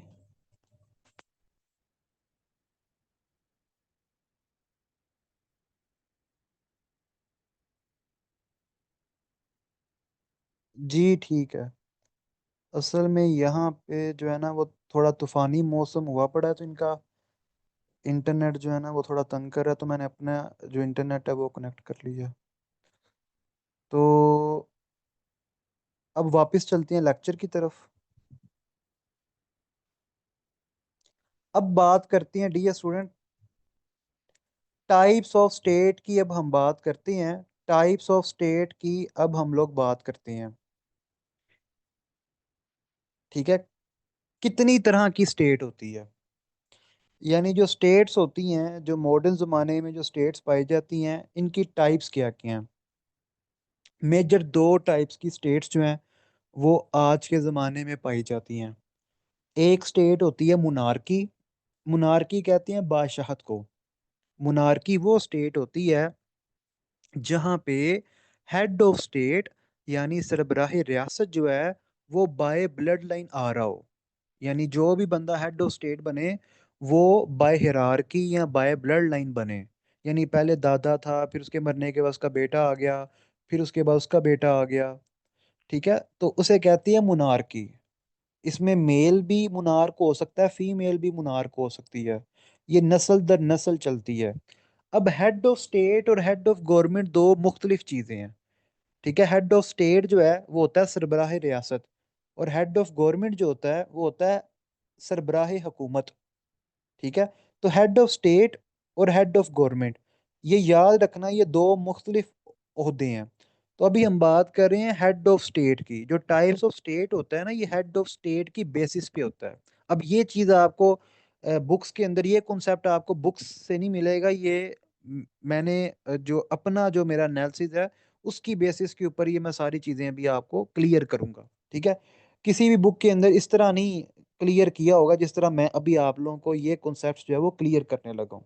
ठीक है, तो टाइप्स ऑफ स्टेट दो तरह की हैं, एक मोनार्की एक रिपब्लिक। मोनार्की का मैं आपको बता चुका हूँ कि जिस स्टेट का हेड ऑफ स्टेट जो है वो बाय ब्लड लाइन आ रहा हो उसे कहते हैं मोनार्की।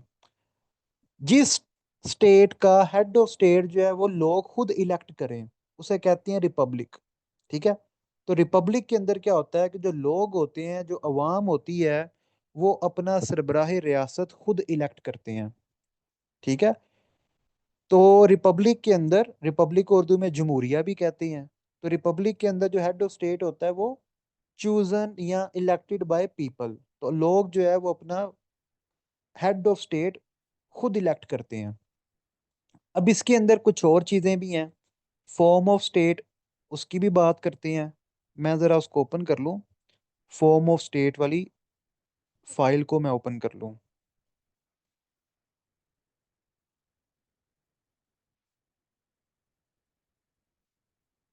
1 मिनट दीजिएगा, मैं फॉर्म ऑफ स्टेट वाली फाइल को ओपन कर लूँ।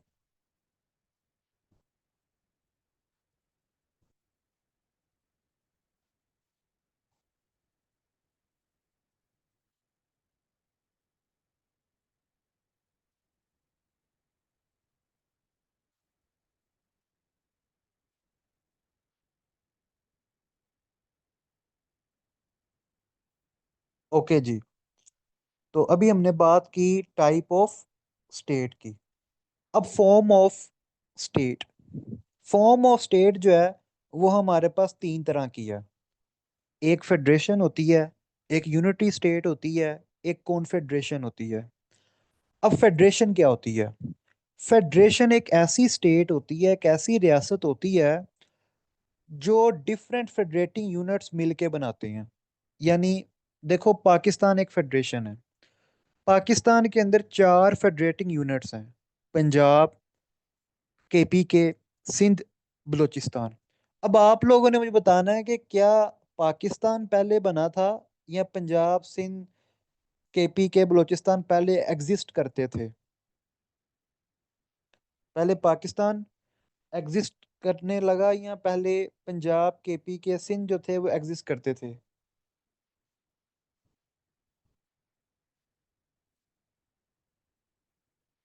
जी, पंजाब, सिंध, बलूचिस्तान और जो खैबर पख्तूनख्वा है, ये खैबर पख्तूनख्वा का पहले नाम होता है सूबा सरहद। तो ये प्रोविंसेस जो थे एग्जिस्ट करते थे। इन सूबों ने, इन फेडरेटिंग यूनिट्स ने अपनी कुछ पावर्स को सरेंडर किया, ठीक है, टुवर्ड्स किसके, बिफोर किसके, ठीक है, इन सूबों ने, ठीक है, अपनी पावर्स को सरेंडर किया ताकि एक नई स्टेट को ये बना सकें। ठीक है।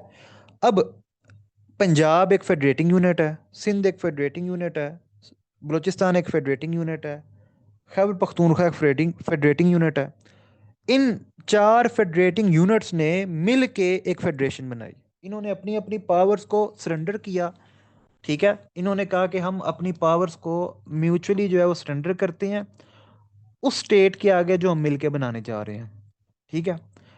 तो इन्होंने अपनी पावर्स को सरेंडर करके एक फेडरेशन बनाई और वो बनी पाकिस्तान। हालांकि इन चार के अलावा एक ईस्ट बंगाल भी होता था, जो अब नहीं रहा, हमारे साथ नहीं रहा, वो सेपरेट हो गया।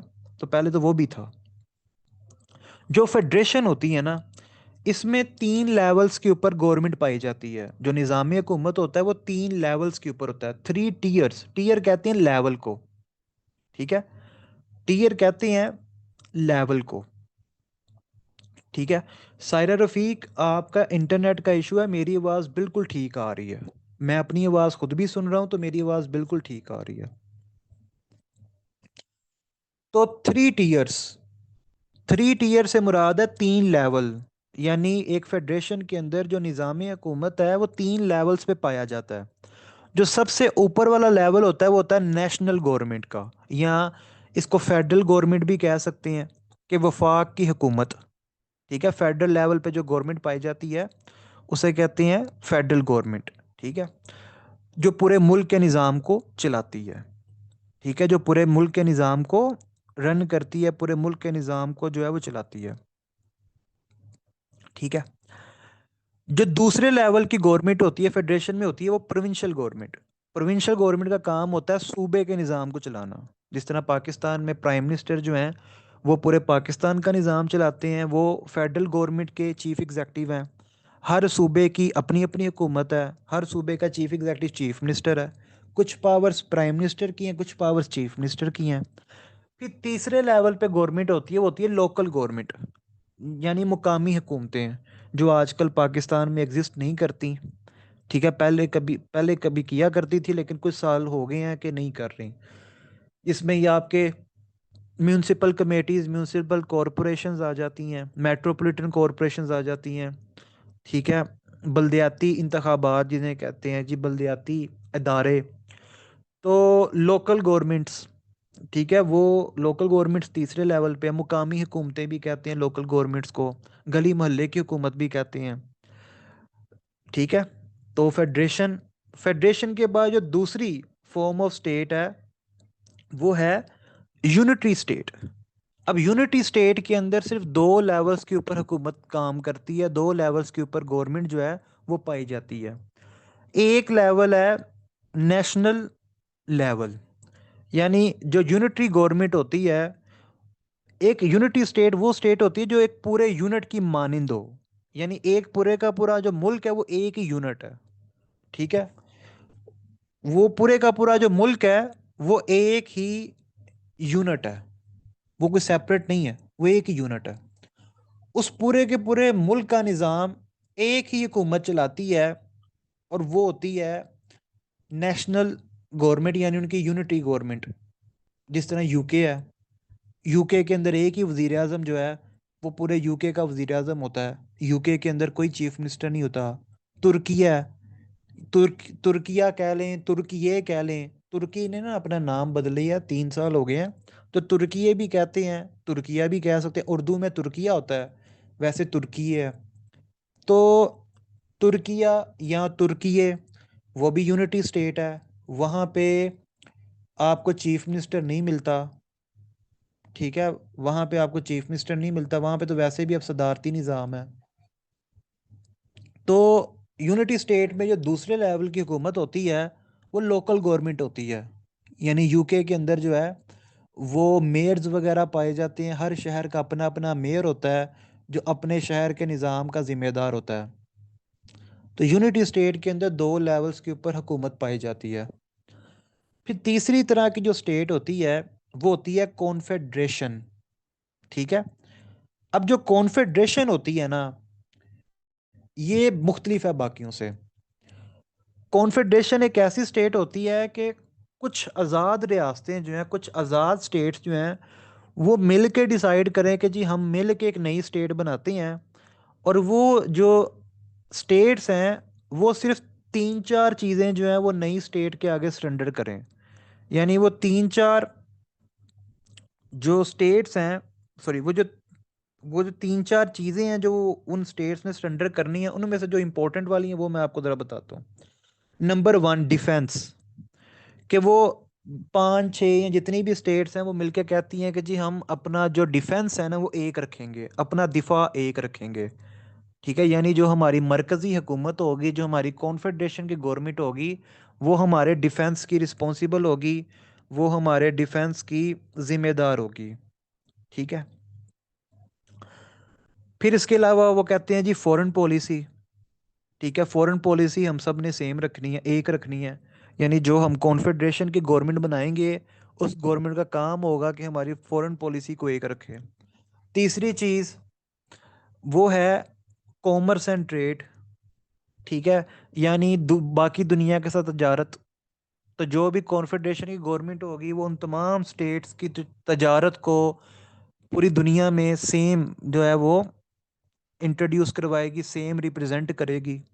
ठीक है, चौथी चीज़ जो है वो मवासलात के ज़राए होते हैं, कम्युनिकेशन के ज़राए होते हैं, जिसमें आपके एयरपोर्ट्स आ जाते हैं, आपके रेलवे स्टेशन आ जाते हैं।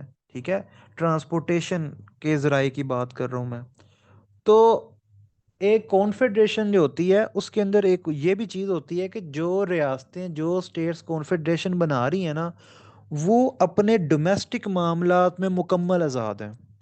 यानी उन रियासतों के अपने अपने अलग-अलग झंडे भी होंगे, अपने अलग-अलग कौमी तराने भी होंगे, उनके अपने अपने बादशाह भी हो सकते हैं, उनकी अपनी अपनी अलहदा निज़ाम हुकूमत जो है ना अलग-अलग हो सकता है। और उन वो अपनी मर्ज़ी से अपने अपने स्टेट का जिस तरह मर्ज़ी निज़ाम चलाएं। लेकिन जो उन्होंने मिल के कॉन्फेडरेशन बनाई है, वो जो कॉन्फेडरेशन वाली गवर्नमेंट होगी वो सिर्फ और सिर्फ इंटरनेशनल अफेयर्स को देखेगी, लोकल अफेयर्स के अंदर इंटरफेयर नहीं करेगी। ठीक है, अब यूएई जो है, यूनाइटेड अरब एमिरेट्स, ये अपने आप को फेडरेशन कहते हैं। ठीक है, यूएई जो है ना, इनके कॉन्स्टिट्यूशन में लिखा हुआ है कि यूएई एक फेडरेशन है, लेकिन प्रैक्टिकली यूएई एक कॉन्फेडरेशन है। अब यूएई जो है ये सात रियासतों से मिलके बना है, सात, सेवन एमिरेट से मिलके बना है। अब वो जो सेवन एमिरेट्स हैं, यानी दुबई है, अबू धाबी है, फजीरा है, अजमान है, रईसुल खैमा है, उम्मुल कुवैन है, ये सातों के सातों जो अमाराती रियासतें हैं, इनके बादशाह जो हैं वो अपने अपने हैं, अपने अपने इनके बादशाह हैं, अपने अपने झंडे हैं, अपने अपने कौमी तराने हैं। लेकिन ये सातों मिल के जो कॉन्फेडरेशन बनाते हैं उसका नाम यूएई है, United Arab Emirates. United Arab United Arab Emirates की अपनी हुकूमत है जो इन सातों स्टेट्स के मामलात को इंटरनेशनल लेवल पर रिप्रेजेंट करती है। ठीक है, यूएई जो है वो अबू धाबी या दुबई के इंटरनल मामलात में इंटरफेयर नहीं करती। ठीक है, यूएई की जो गवर्नमेंट है वो सिर्फ और सिर्फ इन सात रियासतों के जो इंटरनेशनल अफेयर्स हैं उनको इंटरनेशनल लेवल्स पे रिप्रेजेंट करती है। ठीक है, बाकी शारजा आज़ाद है, अबू धाबी जो है वो अपने मामलात में आज़ाद है, दुबई अपने मामलात में आज़ाद है। ठीक है, ये लोग अपने अपने मामलात के अंदर टोटली इंडिपेंडेंट हैं, ये लोग जो हैं वो किसी के मातहत नहीं हैं। ठीक है, यूएई का अपना सदर है, अपना वजीर आज़म है, और जो जो सात रियासतें मिलकर यूएई बनाती हैं उन सातों के अपने अपने बादशाह अलग हैं। ठीक है, तो इंटरनेशनल लेवल पे उन सात रियासतों का जो फेस है वो यूएई है। और लोकल लेवल पे, डोमेस्टिक लेवल पे वो सातों की सातों जो हैं वो अपने मामला अपनी मर्जी से चलाती हैं, उनके अंदर कोई इंटरफेरेंस नहीं है। ठीक है, तो ये होती है कॉन्फेडरेशन। हालांकि यूएई के कॉन्स्टिट्यूशन में लिखा हुआ है कि यूएई एक फेडरेशन है, लेकिन प्रैक्टिकली वो एक कॉन्फेडरेशन है। ठीक है, तो प्रैक्टिकली जो है वो एक कॉन्फेडरेशन। अब ये चीज़ किसी किताब में नहीं लिखी हुई, ये एक जनरल एक्सपीरियंस, जनरल ऑब्जर्वेशन से, जनरल रीडिंग से, यानी न्यूज़पेपर वगैरह इधर उधर से, ये with the passage of time ये चीज़ें समझ में आती हैं।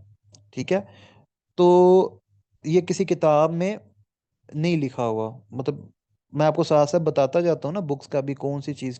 तो ये यूएई वाली बात किसी बुक में नहीं लिखी हुई। उसके बाद आगे चलते हैं, फॉर्म ऑफ गवर्नमेंट। ठीक है, अब फॉर्म ऑफ गवर्नमेंट की बात करते हैं हम। तो हमारे पास जो फॉर्म ऑफ गवर्नमेंट है वो तीन तरह का होता है।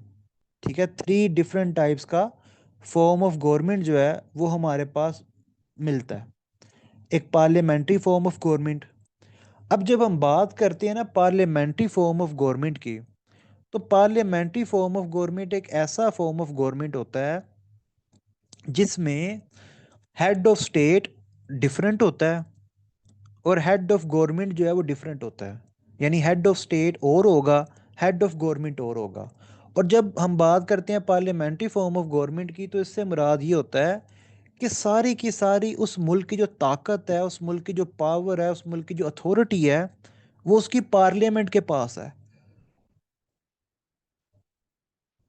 यानी उस मुल्क की जो पार्लियामेंट है वो सुप्रीम है। उस मुल्क की जो पार्लियामेंट है वो सुप्रीम है, और उस मुल्क की पार्लियामेंट के पास है सारी की सारी पावर, सारी की सारी अथॉरिटी। अच्छा, अब पार्लियामेंट के अंदर तो हंड्रेड्स की तादाद में मेंबर्स होते हैं। तो फिर पार्लियामेंट क्या करती है, अपनी सारी की सारी पावर, अपनी सारी की सारी अथॉरिटी जो है वो अपने उस मेंबर के हवाले कर देती है जिस मेंबर के पास पार्लियामेंट में मेजॉरिटी मेंबर्स की सपोर्ट हो। जिस तरह हम पाकिस्तान में कहते हैं वज़ीर आज़म, वज़ीर आज़म वही बंदा होता है ना जिसके पास मेजॉरिटी की सपोर्ट होती है पार्लियामेंट में। तो प्राइम मिनिस्टर तो वही होता है जिसके पास मेजॉरिटी की सपोर्ट होती है। तो फिर हम ये बात करते हैं कि पार्लियामेंट अपनी सारी की सारी पावर, अपनी सारी की सारी अथॉरिटी अपने ही उस मेंबर के हवाले कर देती है। ठीक है, जिस मेंबर के साथ मेजॉरिटी है। और पार्लियामेंट ये पावर, ये अथॉरिटी उस मेंबर से किसी भी टाइम ले सकती है। जिस तरह साबिक वजीर आज़म इमरान खान साहब जो थे, उनसे पार्लियामेंट ने वो सारी की सारी पावर अथॉरिटी वापस ले ली, वोट ऑफ नो कॉन्फिडेंस के ज़रिए। ठीक है, वोट ऑफ नो कॉन्फिडेंस हुआ, तो मेजोरिटी ने कह दिया कि जी हम जो हैं वो इनकी सपोर्ट नहीं करते। मेजोरिटी ने जब सपोर्ट छीन ली, तो फिर एक नए प्राइम मिनिस्टर के पास, मतलब एक नए मेंबर के पास मेजोरिटी चली गई, वो फिर प्राइम मिनिस्टर बन गए। तो फिर शहबाज शरीफ के हक में मेजोरिटी ने कह दिया। ठीक है, तो पार्लियामेंट की मेजोरिटी डिसाइड करती है कि ताकत किसके पास होगी, पार्लियामेंट की पावर जो है वो किसके पास होगी। ठीक है, ठीक है। तो पार्लियामेंट्री फॉर्म ऑफ गवर्नमेंट में हेड ऑफ गवर्नमेंट कौन होता है, प्राइम मिनिस्टर। अब पार्लियामेंट्री फॉर्म ऑफ गवर्नमेंट जो है ना, ये फेडरेशन में भी हो सकता है, ये यूनिटी स्टेट में भी हो सकता है, ये कॉन्फेडरेशन में भी हो सकता है। पार्लियामेंट्री फॉर्म ऑफ गवर्नमेंट जो है ये मोनार्की में भी हो सकता है और ये रिपब्लिक में भी हो सकता है। ठीक है, अगर मोनार्की की बात की जाए तो यूके, यूके एक मोनार्की है। ठीक है, यूके एक यूनिटी स्टेट है, और वहाँ पे फॉर्म ऑफ गवर्नमेंट कौन सा है, पार्लियामेंट्री फॉर्म ऑफ गवर्नमेंट है। इसी तरह ही पाकिस्तान की मिसाल ले लेते हैं। पाकिस्तान एक रिपब्लिक है। पाकिस्तान में जो फॉर्म ऑफ स्टेट है वो फेडरेशन है, और फॉर्म ऑफ गवर्नमेंट कौन सा है, वो पार्लियामेंट्री फॉर्म ऑफ गवर्नमेंट है। ठीक है, अच्छा, अगला जो फॉर्म ऑफ गवर्नमेंट है वो है प्रेसिडेंशियल, सदारती निज़ाम। अब प्रेसिडेंशियल फॉर्म ऑफ गवर्नमेंट में क्या होता है कि हेड ऑफ स्टेट और हेड ऑफ गवर्नमेंट एक ही बंदा होता है, और वो सदर होता है। यानी जो प्रेसिडेंट होता है वही हेड ऑफ स्टेट होता है और वही हेड ऑफ गवर्नमेंट होता है। सदर जो है वो ऑल इन ऑल है, उसके पास सारी की सारी पावर है, सारी की सारी अथॉरिटी है, वही सारा कुछ है, सदर साहब ही सारा कुछ है। ठीक है, प्रेसिडेंशियल फॉर्म ऑफ गवर्नमेंट में वजीर आजम का ओहदा एग्जिस्ट ही नहीं करता। ठीक है, सदारती निज़ाम में वजीर आजम का ओहदा एग्जिस्ट ही नहीं करता। ठीक है। अब जो प्रेसिडेंशियल फॉर्म ऑफ गवर्नमेंट है, ये सिर्फ और सिर्फ रिपब्लिक में ही प्रैक्टिस किया जा सकता है, क्योंकि सदर जो होता है वो मुंतखब होता है। सदर जो है वो नस्ल दर नस्ल नहीं आता। तो जब सदर ने नस्ल दर नस्ल नहीं आना, मुंतखब होकर आना है, तो वो मुनारकी में तो हो ही नहीं सकता, क्योंकि मुनारकी के अंदर तो हेड ऑफ स्टेट जो होता है वो बाय हिरारकी आता है, बाय ब्लड लाइन आता है। तो एक मुनारकी जो होती है वो प्रेसिडेंशियल फॉर्म ऑफ गवर्नमेंट नहीं इंजॉय कर सकती या प्रैक्टिस कर सकती। ठीक है। जो मुनारकी है वो दो तरह की होती है। अब यहीं पे मुझे याद आ गया कि मैं एक पॉइंट मिस कर गया आप लोगों का। ठीक है, उस पॉइंट को जो है ना मैं कवर करता हूँ। एक पॉइंट मैं मिस कर गया मुनारकी से रिलेटेड।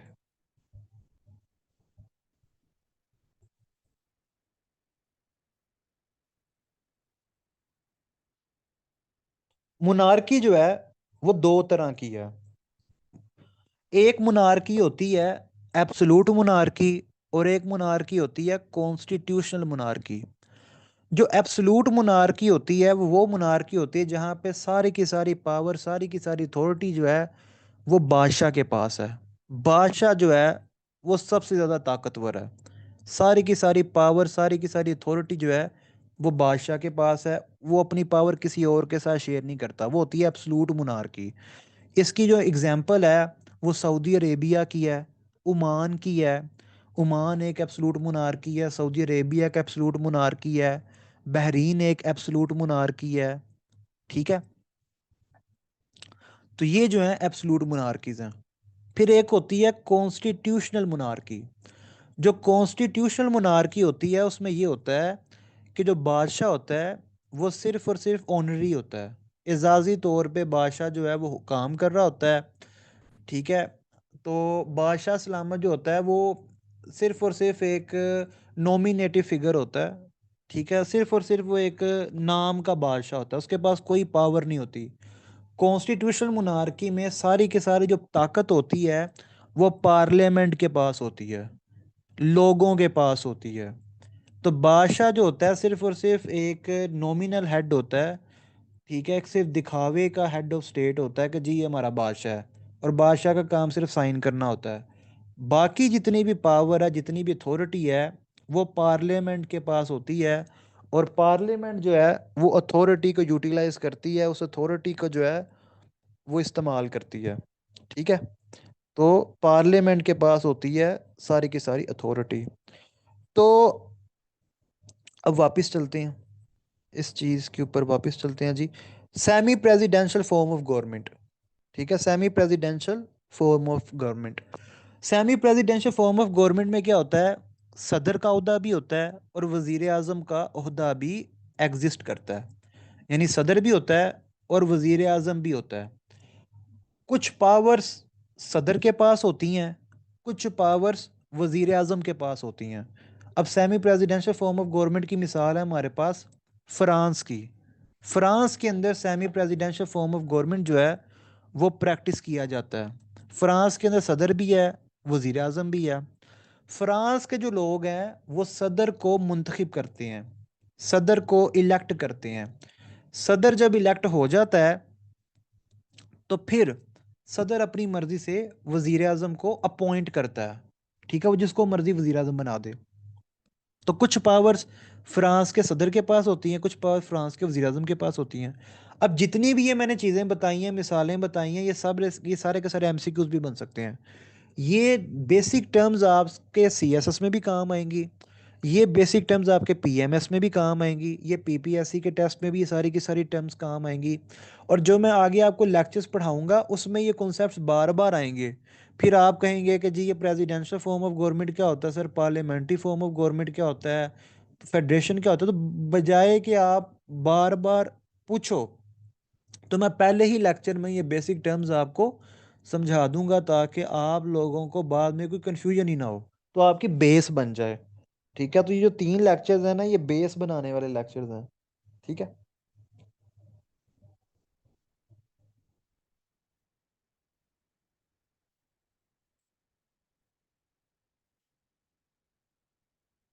गुलाम फातिमा, मुझे आपके ना क्वेश्चन की समझ ही नहीं आई। काइंडली आप बोल के पूछ सकती हैं तो पूछ लें। ठीक है, आपके क्वेश्चन की मुझे समझ नहीं आई। ठीक है। अच्छा, किसी किसी और स्टूडेंट का कोई सवाल हो। ये हमारा इंट्रोडक्टरी लेक्चर था आज। तो डियर स्टूडेंट्स, जो हमारा बैच होगा, जो हमारा सेशन होगा, उसके अंदर डिटेल कॉन्सेप्ट समझाए जाएंगे, रट्टे नहीं मरवाए जाएंगे। तो अगर आप लोग चाहते हो कि आप लोग डिटेल पढ़ो और दुनिया को जानो, दुनिया को समझो, चीज़ों को समझो, तो फिर ये सेशन ज्वाइन कर लेना। अगर किसी ने नोट्स लेके रट्टे लगाने हैं तो बेशक वो सेशन ज्वाइन ना करे, क्योंकि मैं एक टीचर हूँ। मेरा काम है आपको अच्छी तरह पढ़ाना, ना कि फीस लेके रट्टे लगवाना। ठीक है। तो अगर कोई बच्चा जो है वो कॉन्सेप्ट्स भी क्लियर करना चाहता है तो वो फिर वो ये सेशन ज्वाइन कर ले। ठीक है, जिसने सिर्फ रट्टे ही लगाने हैं और अपने इंटरव्यू, देखो इंटरव्यू के अंदर रट्टे नहीं चलेंगे। उन्होंने आपसे एमसीक्यूज थोड़ी पूछने हैं। इंटरव्यूज के अंदर आपसे एमसीक्यूज थोड़ी पूछे जाएंगे। ठीक है कि बेटा चलो एमसीक्यू सुनाओ। आपको मैं चार ऑप्शन देता हूँ। ऑप्शन ऑप्शन जो है ना, चार ऑप्शन देता हूँ, बताओ ए होगा, बी होगा, सी होगा, डी होगा। तो इंटरव्यू जो है ना बहुत मैटर करता है। ठीक है, टेस्ट भी मैटर करता है। टेस्ट क्लियर करोगे तो इंटरव्यू पे जाओगे। इंटरव्यू में अच्छे नंबर लोगे तो फिर आगे सिलेक्शन होगी। अकेला टेस्ट पास कर लेने से भी मसला नहीं है, आपने टेस्ट और इंटरव्यू दोनों को साथ लेकर चलना है। ठीक है, टेस्ट और इंटरव्यू दोनों चीज़ों को साथ लेकर चलना है। हाँ, पीपीएससी की तैयारी में कुछ चीज़ें ऐसी होती हैं जिसमें रट्टा लगाना पड़ता है, जिसमें समझने वाली कोई चीज़ नहीं है। लेकिन कुछ चीज़ें ऐसी हैं जो इंटरव्यू के साथ अलाइंड हैं। इस तरह ये जो टर्म्स मैंने आज आपको बताई हैं, पढ़ाई हैं, ये इंटरव्यू के साथ अलाइंड है। ठीक है, ये इंटरव्यू के साथ अलाइंड है। तो किसी का कोई सवाल है तो वो पूछ सकता है। गुलाम फातिमा, काइंडली आप बोल के सवाल पूछ लें। ठीक है, आपके सवाल की मुझे नहीं समझ आई। अब साइन इज पावर, अब ये इसकी मुझे नहीं समझ आई कि साइन इज पावर से क्या मुराद है। ठीक है, मुझे आपके क्वेश्चन की समझ नहीं आई। आप यहाँ तो प्रॉपर क्वेश्चन लिखें। ठीक है, यहाँ फिर बोल के पूछ लें। मैं माइक जो है वो आपका अलाउ कर देता हूँ, बल्कि मैंने किया भी हुआ है। अच्छा, किसी और स्टूडेंट ने कोई सवाल पूछना है तो पूछ ले। किसी और स्टूडेंट ने कोई क्वेश्चन पूछना है तो पूछ ले।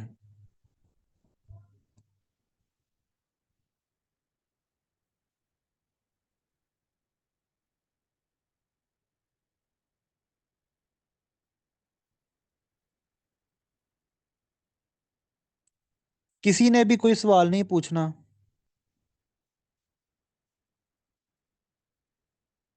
सर, आप कह रहे हैं कि पीएम के पास पावर नहीं होती, बस साइन करने के लिए होता है, तो साइन एक पावर हुई। नहीं जी, मैंने मैंने नहीं कहा कि पीएम के पास पावर नहीं होती।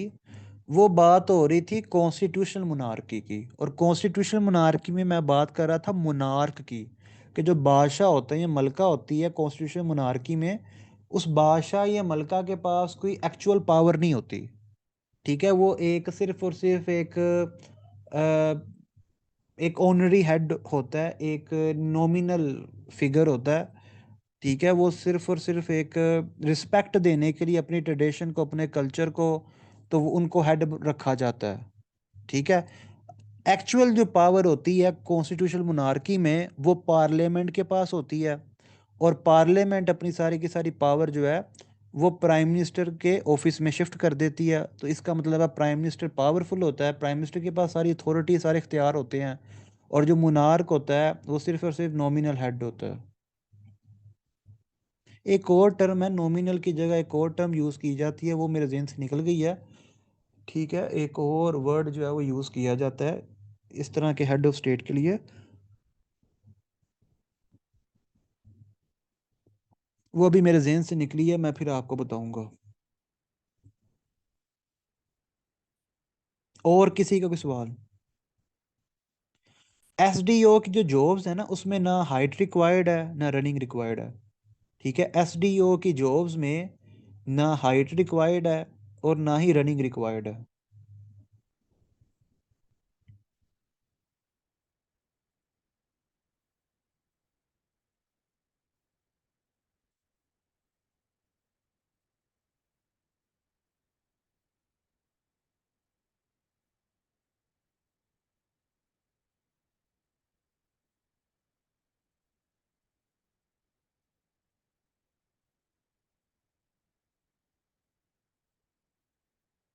और किसी का कोई सवाल है तो पूछ ले।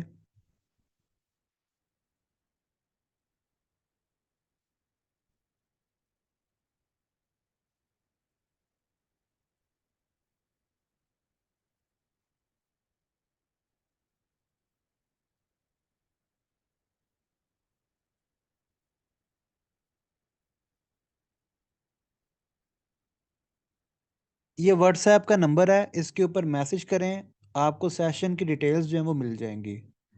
ठीक है, ये व्हाट्सएप नंबर है। नहीं, एसडीओ का जो पेपर है वो वन पेपर नहीं होगा, उसके तीन पेपर्स होंगे। एक जनरल नॉलेज का पेपर होगा, एक इंग्लिश एसे का पेपर होगा, और एक लॉज और एक्ट से रिलेटेड पेपर होगा।